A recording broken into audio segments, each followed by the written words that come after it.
بسم اللہ الرحمن الرحیم الحمد للہ وکفی وسلام علی عبادہ الذین اصطفی اما بعد اعوذ باللہ من الشیطان الرجیم بسم اللہ الرحمن الرحیم اقرأ باسم ربک الذی خلق سبحان ربک رب العزة عما یصفون وسلام علی المرسلین والحمد للہ رب العالمین اللهم صل على سيدنا محمد وعلى آل سيدنا محمد وبارك وسلم اللهم صل على سيدنا محمد وعلى آل سيدنا محمد وبارك وسلم اللهم صل على سيدنا محمد وعلى آل سيدنا محمد وبارك وسلم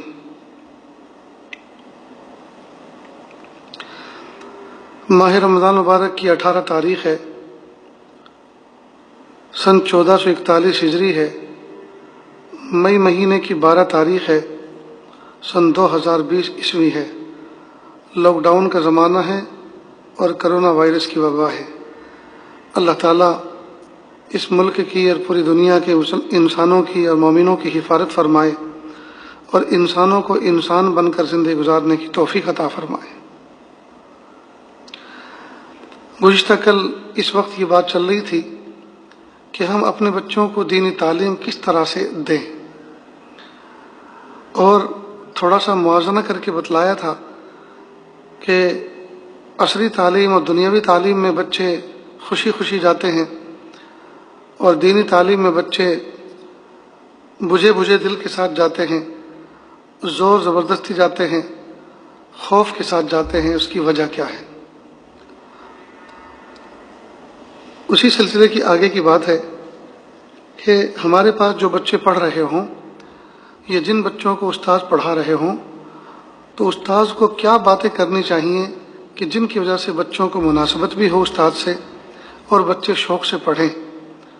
ان میں سے ایک بات یہ کہ طالب علم اگر بیمار ہو جائے، ہمارے پاس بچہ پڑھتا ہے اور وہ درسگاہ میں نہیں آیا، تحقیق کرنے پہ پتہ چلا کہ وہ بورڈنگ میں ہے، بچہ بیمار ہے، تو استاذ کو چاہیے کہ وقت نکال کر اس کے پاس جائے اور اس کا حال پوچھے، سر پہ ہاتھ رکھ کے اس کے لیے دعا کرے۔ اس سے بچے کے دل میں استاذ کی عظمت اور قدر اور بڑھے گی۔ نیز اس موقع پر اگر کوئی اس کی خدمت ہو سکتی ہو تو فی الفور کریں، مثلا کچھ پیسے دے دیں یا کسی بچے کو مکلف کر دے کہ اس کو بسکٹ کا کوئی پیکٹ لا کے کھلا دیا جائے، یا کوئی فروٹ لا کے بازار سے کھلا دیے جائیں، یا آئس کریم مثال کے طور پر اگر اس وقت مفید ہو تو وہ کھلا دی جائے۔ نیز اپنے کسی دوسرے طالب علم کو مکلف کرنا چاہیے کہ اس کی ذرا دوائی کا خیال رکھیں، اس لیے کہ دیکھا یہ گیا ہے کہ آدمی جب بیمار ہوتا ہے تو اچھے خاصے عمر دراز آدمی بھی ایک تو طبیعت میں سست ہو جاتے ہیں، دوسرا جی اتنا گڑبڑ ہو جاتا ہے، طبیعت ایسی متاثر ہو جاتی ہے، نہ کھانے کو جی کرتا ہے، نہ کچھ پینے کو جی کرتا ہے، نہ دوائی کھانے کو جی کرتا ہے۔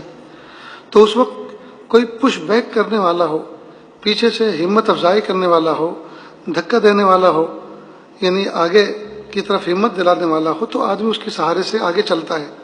لہٰذا بہت کم آدمی مریض ایسا ہوتا ہے جو اپنی مرضی سے اپنے ہاتھ سے دوائی کھاتا ہے۔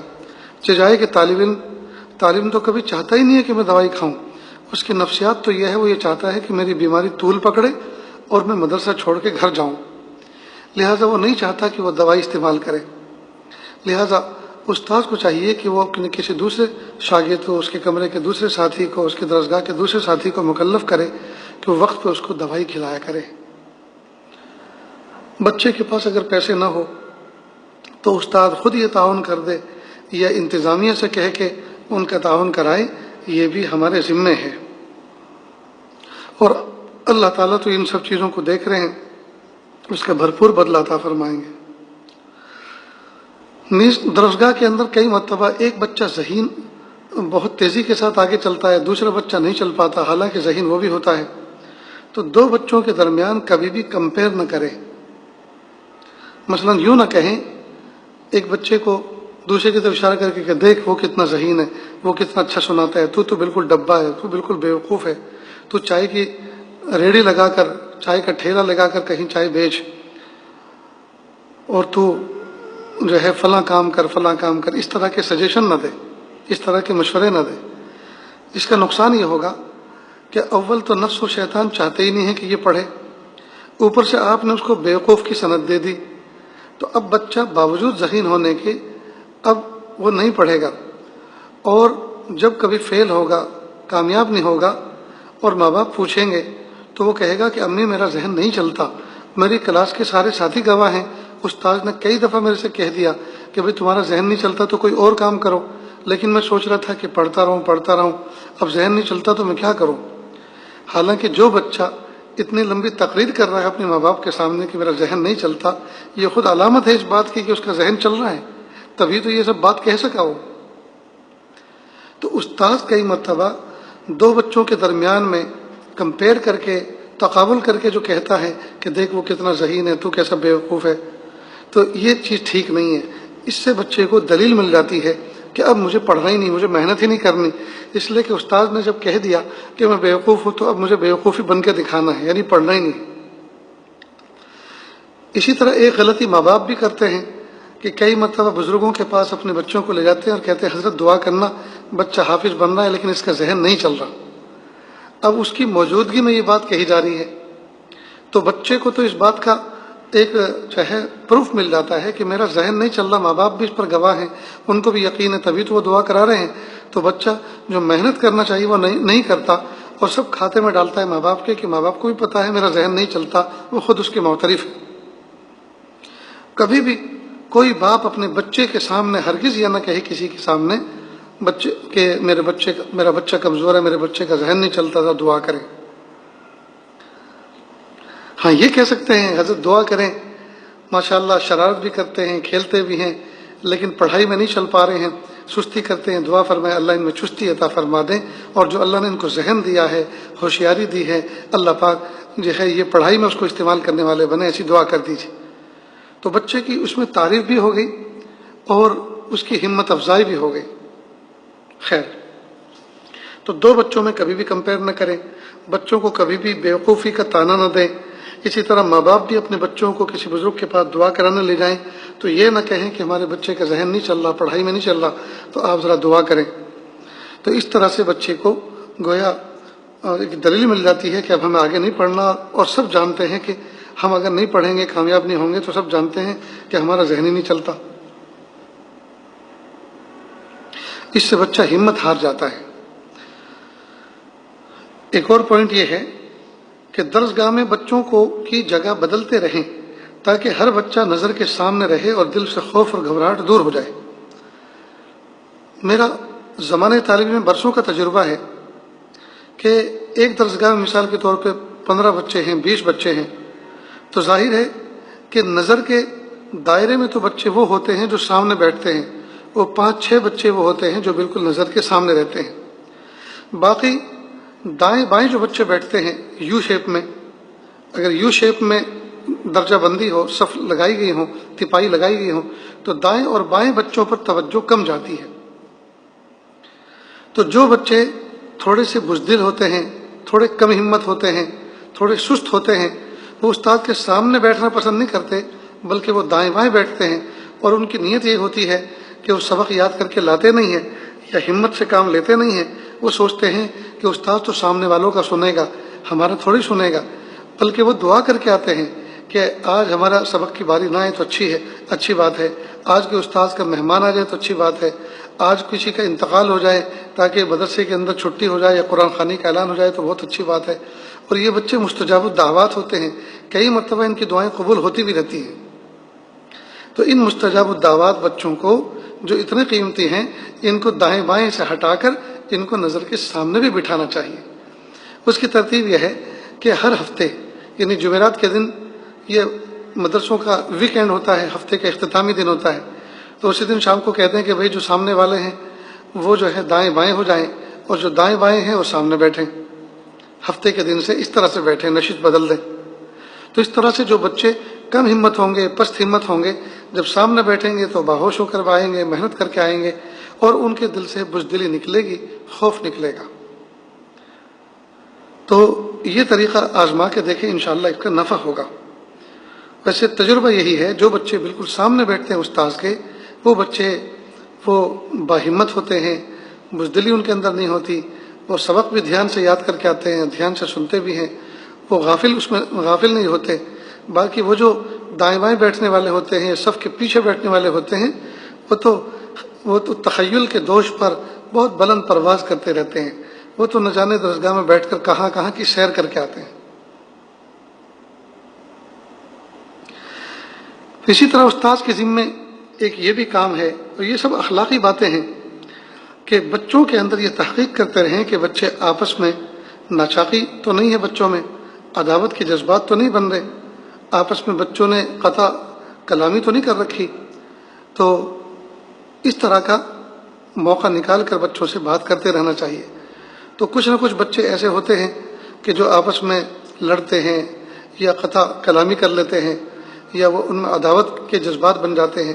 اب یہ چھوٹے چھوٹے بچے جب ایک ہی استاذ کے سامنے ایک ہی درسگاہ میں اس جذبے سے بڑھتے ہیں آگے، تو پھر یہی جذبات جوان ہو جاتے ہیں، اور یہی بچہ پھر باہر جا کر بھی عداوت کا جذبہ لے کر نکلتا ہے، ان کے دلوں کے اندر سیاہی لگ جاتی ہے۔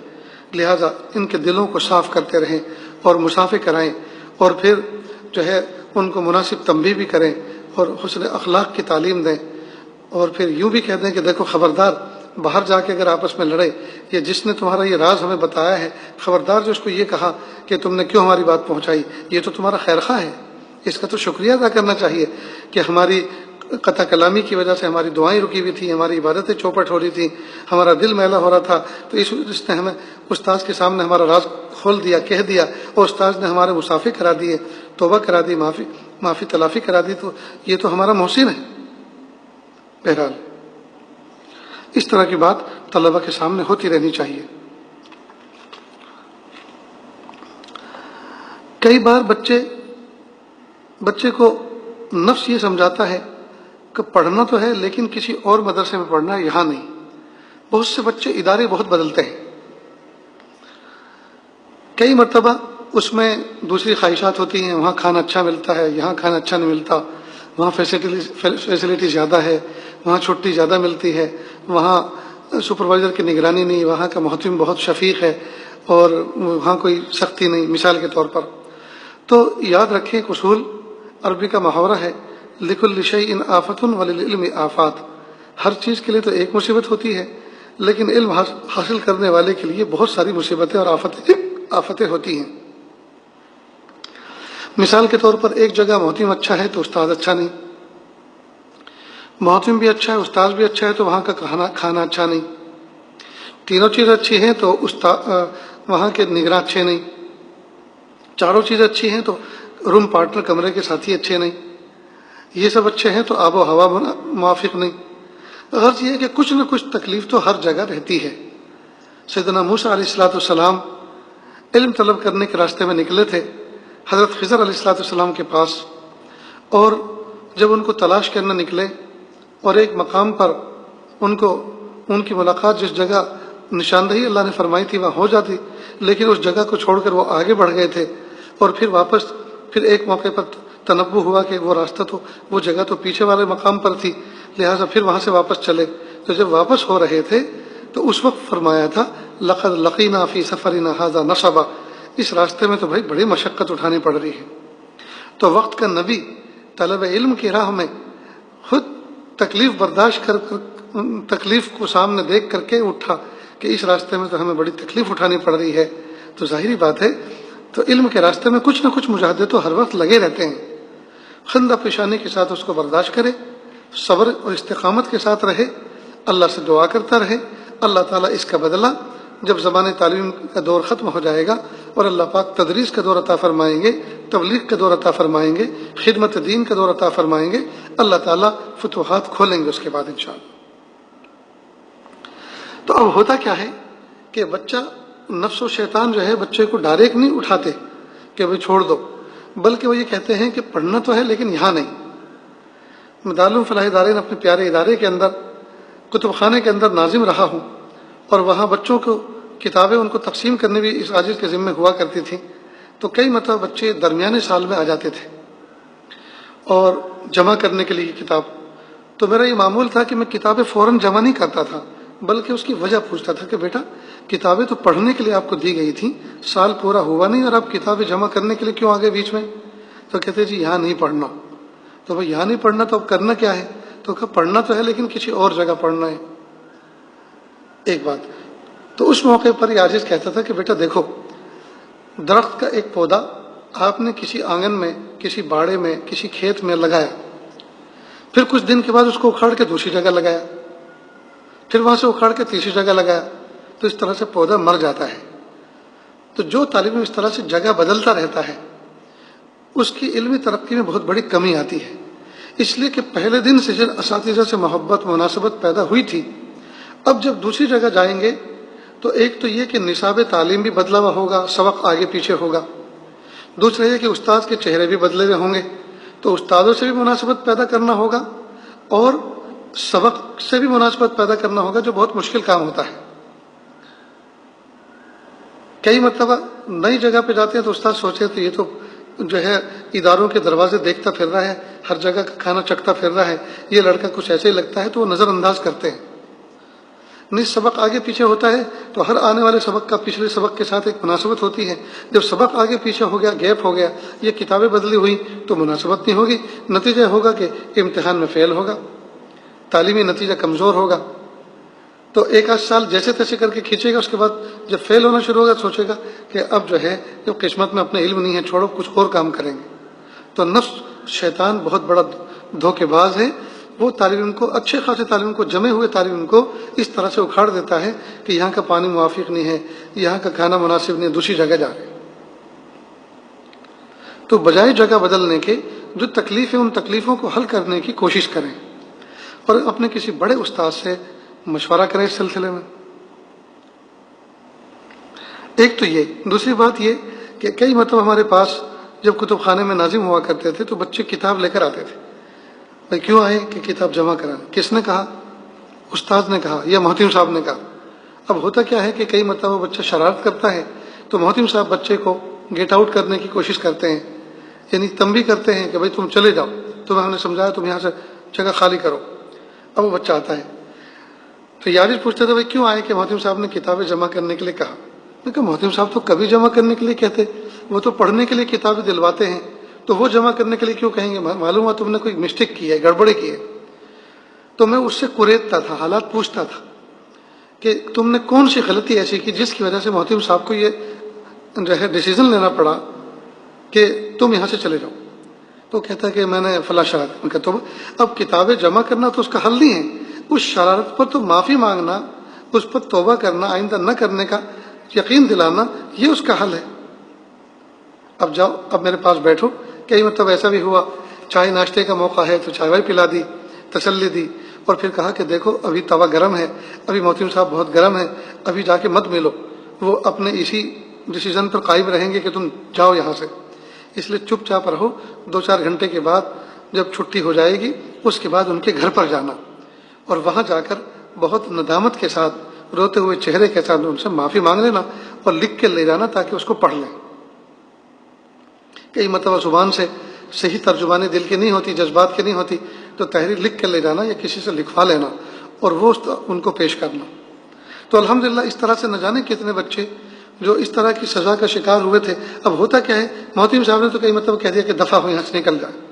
اب یہ بچہ ایسے خاندان سے آیا ہے کہ جہاں کوئی سمجھانے والا نہیں، کوئی اس کو سنبھالنے والا نہیں، کہو کہ یہ یتیم ہے، کہو کہ یہ آوارہ ہے، کہو کہ یہ ایسی بستی سے آیا ہے جہاں کوئی عالم نہیں ہے، کوئی حافظ نہیں ہے۔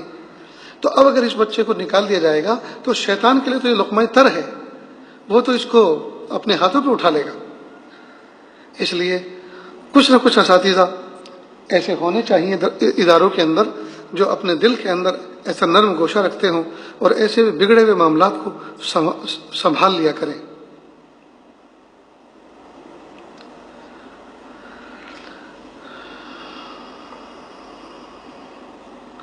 اللہ تعالیٰ نے ہر بچے کو ذہین بنایا ہے، خاص طور سے جو بچہ پڑھنے کے لیے مدرسے میں گیا ہے تو اللہ پاک نے تو اس کو منتخب فرمایا، پڑھنے کے لیے پسند فرمایا، تو ذہن کیوں نہیں دیا ہوگا؟ اب بچے جاتے ہیں مدرسے میں، اب ہوتا کیا ہے کہ ایک بچہ تو تیز چلتا ہے اور دوسرا نہیں چل پاتا۔ اس کو ایک مثال سے سمجھیں۔ دو چھری آپ نے خریدی ایک دکان سے، دونوں کے بنانے والا ایک، دونوں لوہے کی بنی ہوئی، دونوں تیز دھار۔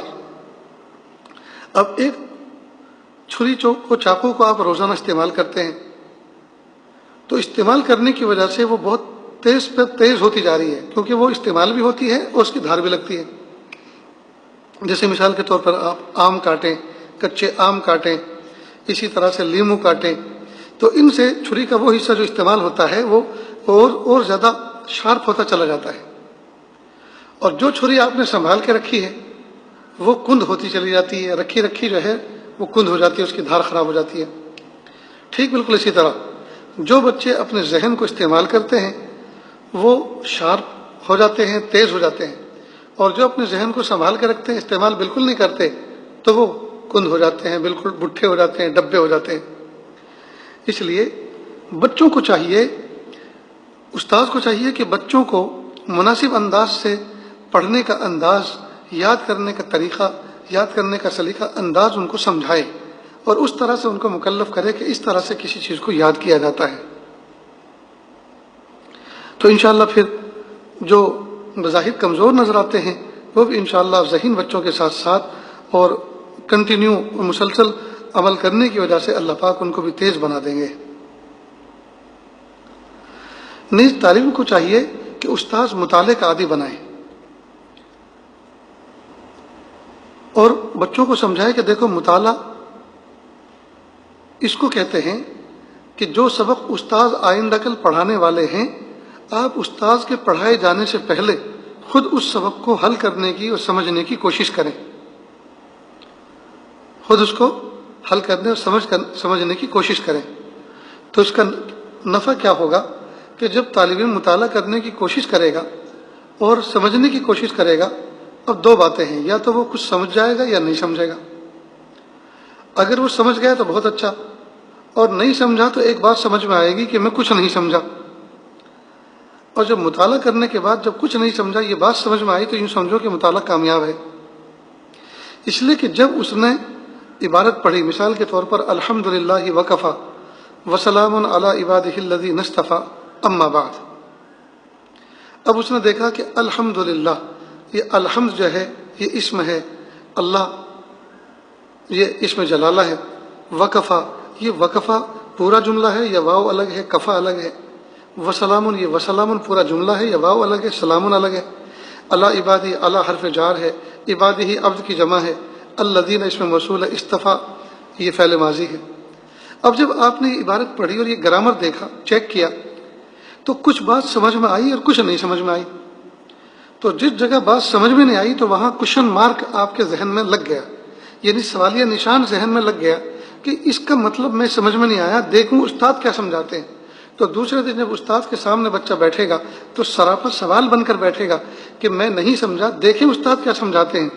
اب جب استاد اس جگہ پر آئیں گے جس کو آپ مطالعے میں نہیں سمجھ پائے تھے اور اس کو حل کریں گے اور سمجھائیں گے تو دل کے اندر ایک خوشی پیدا ہوگی، سبحان اللہ، واہ میرے استاد، شاباش میرے استاد، آپ نے کیسے چٹکیوں میں اس کو حل کر دیا، میں نے تو 5 منٹ صرف کی تھی اس کو سمجھنے کے لیے، میں تو بالکل الٹا ہی سمجھا تھا، اور استاد نے دیکھو کتنا بہترین ترجمہ بٹھایا اور کتنا شاندار اس کا ٹرانسلیشن کیا جی، اور کتنے بہترین انداز سے اس کا مفہوم سمجھایا۔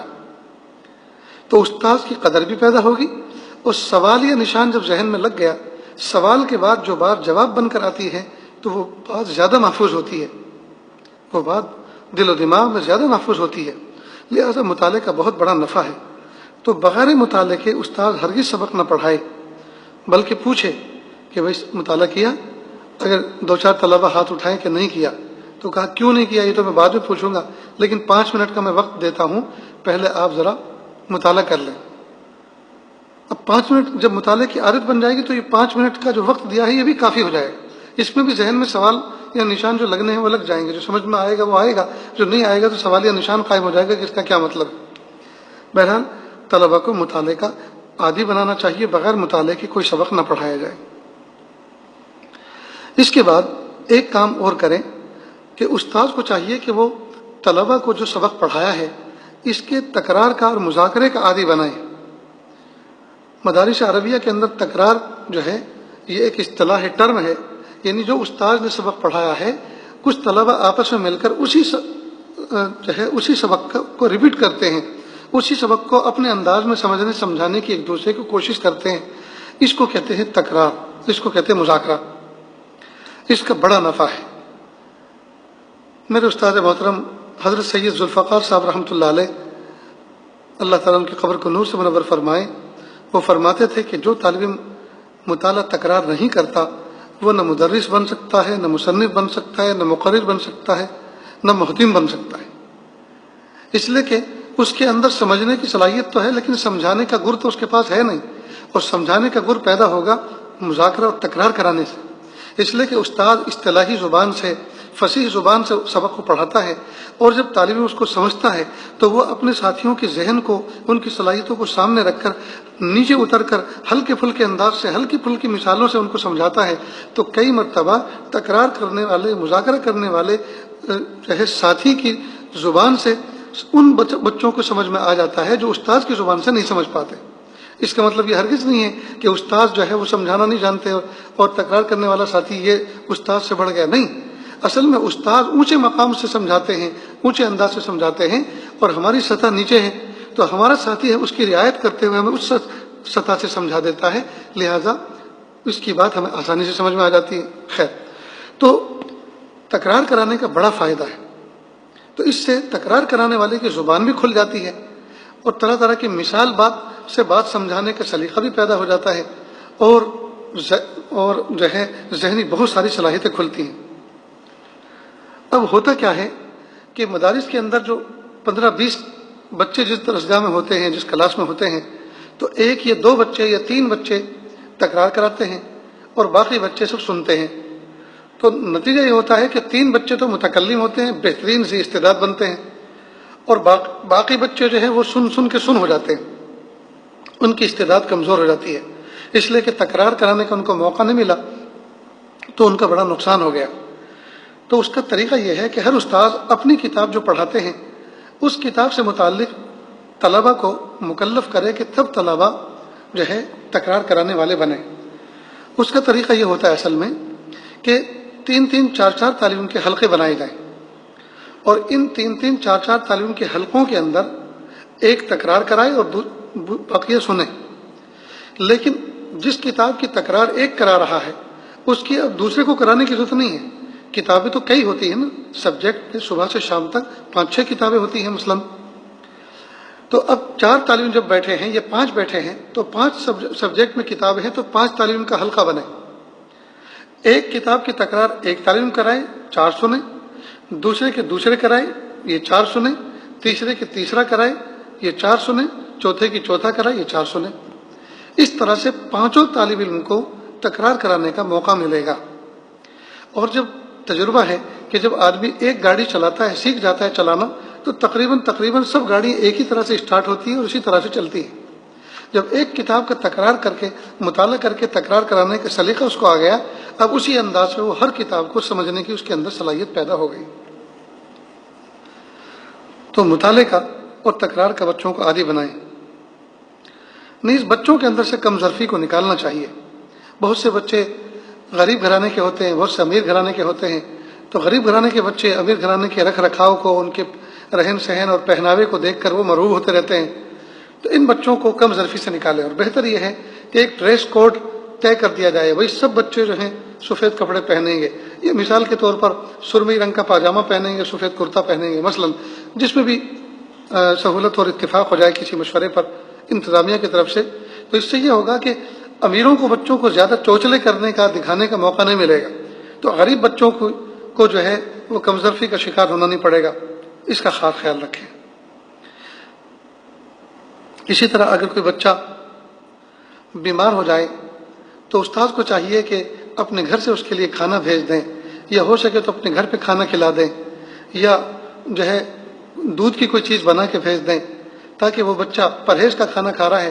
مطبخ میں تو پرہیز کا نہیں ملا کرتا، وہ تو لنگر کھانا ہوتا ہے، لشکری کھانا ہوتا ہے، سب کے لیے ایک جیسا ہوتا ہے، اور کئی مرتبہ ڈاکٹر نے وہ کھانا اس کا پرہیز بتایا ہوا ہوتا ہے.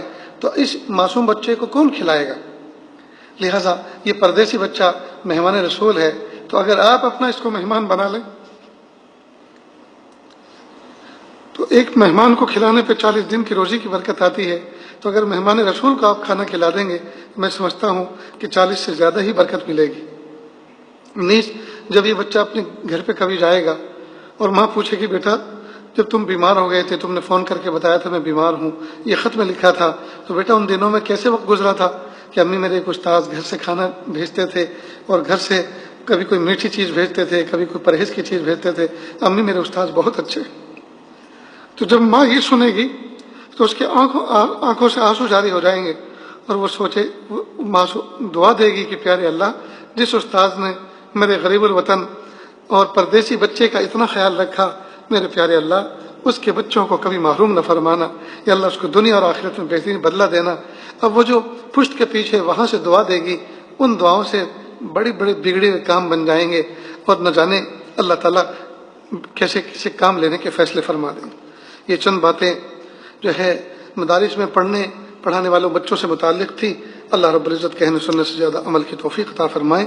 وآخر دعوانا ان الحمد للہ رب العالمین۔ دعا کر لیجیے۔ بسم اللہ الرحمن الرحیم۔ اللہم صلی علی سیدنا محمد وعلی آل سیدنا محمد وبارک وسلم۔ لا احصی ثناء علیک انت کما اثنیت علی نفسک رب اغفر وارحم وانت خیر الراحمین۔ حسبی اللہ لا الہ الا ہو علیہ توکلت وہو رب العرش العظیم۔ اللہ جی ہم ظاہر میں آپ کے بندے اور بندیاں ہیں، حقیقت میں نہایت گندے ہیں۔ اللہ ہمارے دلوں کی گندگی کو دور فرما، ہمیں اپنی بندگی کا سلیقہ عطا فرما، شرمندگی والے کاموں سے ہماری حفاظت فرما، برے دن سے، بری بات سے، بری رات سے، برے انجام سے ہم سب کی حفاظت فرما۔ اللہ جی ہم سب کو ایسا بنا دیجئے ہم آپ کو پسند آ جائیں۔ میرے پیارے اللہ، جو آج کی تاریخ میں ملک کے مختلف حصوں میں ٹرینیں شروع ہوئی ہیں، یا اللہ بخیریت عافیت یا اللہ ان کو منزل پہ پہنچا دیجئے، یا اللہ پردیسیوں کو اپنے دیش میں پہنچا دیجئے، بے گھر بے در لوگوں کو اپنے گھر پہ ٹھکانے پہ پہنچا دیجئے، بچوں کے بھائیوں کو اور ماں باپ کو بچوں سے ملا دیجئے میرے پیارے اللہ، اور بچوں کو اپنے والدین سے ملاقات کرا دیجئے اور عافیت سے کرا دیجئے۔ یا اللہ سب کو بخیریت تمام، بعافیت تمام، بسہولت تمام یا اللہ منزل پر پہنچا دیجئے۔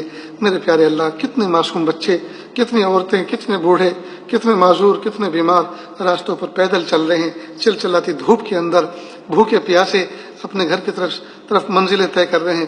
میرے پیارے رب عافیت کے ساتھ ان کو منزل پہ پہنچا دیجئے۔ یا اللہ انتظامیہ کو ایسی عقل اور ایسی فہم اور ایسا شعور عطا فرما کہ وہ اعلان کرنے سے پہلے اس کے سارے نتائج پر غور کریں اور عقل مند لوگوں سے مشورے لیں۔ اس پوری دنیا کے اندر دنیا عقل مندوں سے بھری پڑی ہے، ان سے مشورے لیں اور مشورے کر کے اس کے بعد جو ہے فیصلے کریں۔ اس میں برکت بھی ہوتی ہے، اس میں فائدہ بھی ہوتا ہے۔ سامنے والے بہت سی ایسی بات کہہ دیتے ہیں اگرچہ ہمارے مخالف ہوتے ہیں، جو ہمارے نفع کی ہوتی ہے، کام کی ہوتی ہے۔ اللہ ان اصولوں پر کام کرنے کی انتظامیہ کو توفیق عطا فرما۔ میرے پیارے اللہ جو لاک ڈاؤن جو طویل ہوتا جا رہا ہے، اللہ عافیت کے ساتھ یا اللہ اس کو ختم کر دیجئے۔ یا اللہ لوگ اپنے کاروبار پر آ جائیں، لوگ اٹھ بیٹھیں، لوگ جو ہے اپنے کاروبار پر کھڑے ہوں، حلال معاش تلاش کرنے والے بنے، حلال روزی کھانے اور استعمال کرنے والے بنے۔ میرے پیارے اللہ بہت دن ہو گئے لوگوں کو گھروں میں بیٹھے بیٹھے، یا اللہ عافیت کے ساتھ یا اللہ سب کی ضرورتیں پوری فرما دیجئے۔ میرے پیارے اللہ رمضان مبارک کا مبارک مہینہ چل رہا ہے، یا اللہ مبارک عشرہ چل رہا ہے، یا اللہ ہم آپ سے بھیک مانگتے ہیں، جو مانگا عطا فرما، جو مانگنے سے عطا فرما۔